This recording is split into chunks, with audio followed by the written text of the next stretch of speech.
One day I was scouring Letterboxd for movies I've already watched in my quest to log every single film I've ever seen ever imaginable, when I came across this film Columbus, directed, written, and edited by a South Korean American filmmaker named Kogonada. Kogonada's first ever project was a video essay on Breaking Bad's POV shots. He cited as saying that Breaking Bad was what inspired him to start making this type of content. From there, he's made dozens of more essays focusing on film directors such as Quentin Tarantino, Stanley Kubrick, Darren Aronofsky, Wes Anderson, and a few others. I watched two of his essays, one titled Wes Anderson Centered and the other titled Tarantino From Below, which are both visual representations of what he's getting across in the video, while music is the only thing that accompanies it in terms of audio. Kogonada chooses to let the compilations he makes speak for themselves rather than providing voice commentary alongside of it. It makes them seem pretty straightforward and the result feels tight and to the point. Imagine watching a video on film where someone is just droning on and on about something that doesn't really fucking matter. Based on the videos I've watched and the titles of most of his other essays, I could immediately tell that Kogonada is someone who is thoroughly fascinated with cinematography and the technical aspects of filmmaking. And after having seen Columbus, it certainly seems as though he's taken a lot of what he's conveyed through his essays into practice with his first feature film. Having watched Columbus, I can confidently say that it's one of my favorite films I've watched for the first time this year. The story is about a Korean man named Jin, played by John Cho, whose famous architect father becomes ill while on a public speaking tour in Columbus,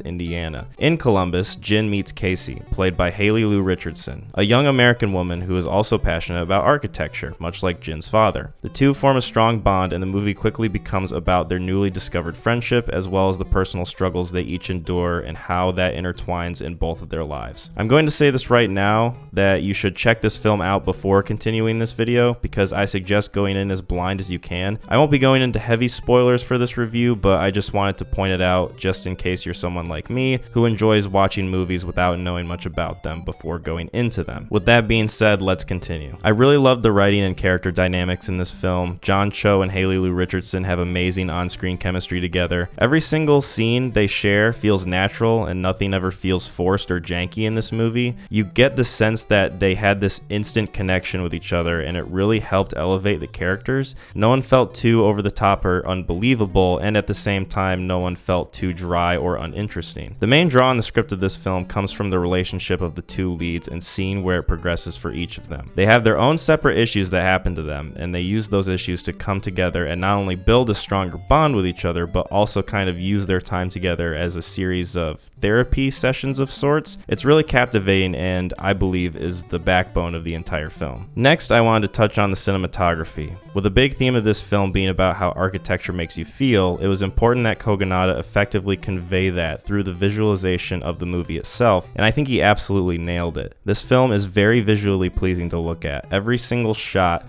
especially the ones that are so heavily architecture focused, feel very precise and purposeful. The scenes where Jin and Casey go to see Casey's favorite buildings throughout the city perfectly reflect what's happening visually in the movie. Casey enjoys looking at these structures because they remind her of a certain time in her life and make her feel a certain way, and it reflects the way this film is shot and visualized for the audience themselves. Anytime those scenes popped up, it drew me into the environment and by extension, the conversation between the characters. The scenes would often start out with Casey talking about the building's architecture itself, and then through a series of questions from Jin would often lead to the two of them talking about their personal lives. The locations being used as very visually appealing backdrops for these conversations taking place, as well as the conversations usually starting with the characters commenting on the locations themselves, quite gracefully matches up with how Kogonada wants us to feel during these scenes. Lastly, I wanted to cover the subtlety and the story of this film. This is one of those movies that treats its audience with respect and leaves a lot of subtle implications to be taken away from the viewer. It's one of those great examples of a movie that shows a lot and only tells us very little when it's absolutely necessary. I won't go into too much detail as to not give anything away, but believe me when I say that it's nice when a film doesn't treat its audience like a bunch of dumb, stupid, idiot babies. The story itself is very lightly structured and emotionally driven. The main focal point is the relationship between the two characters and their emotional connection. Of course, I won't spoil this film, but a lot of the appeal of the story is figuring out where their relationship is going, as well as the decisions they have to make regarding their own separate personal lives. All in all, this is a fantastic film that I believe should be checked out. It had a budget of $700,000 and made about $1.1 million at the box office. This is by no means a failure, but I do think that for what it is, it should be considered been talked about by more people. John Cho and Haley Lou Richardson give amazing performances, the script and cinematography are immaculate, and Kogonada has proven himself to be a passionate and competent filmmaker. I'm excited to check out his next feature film titled After Yang, which is being distributed by A24, and you know, I love A24. I fantasize about making out with them almost on a daily basis, you know.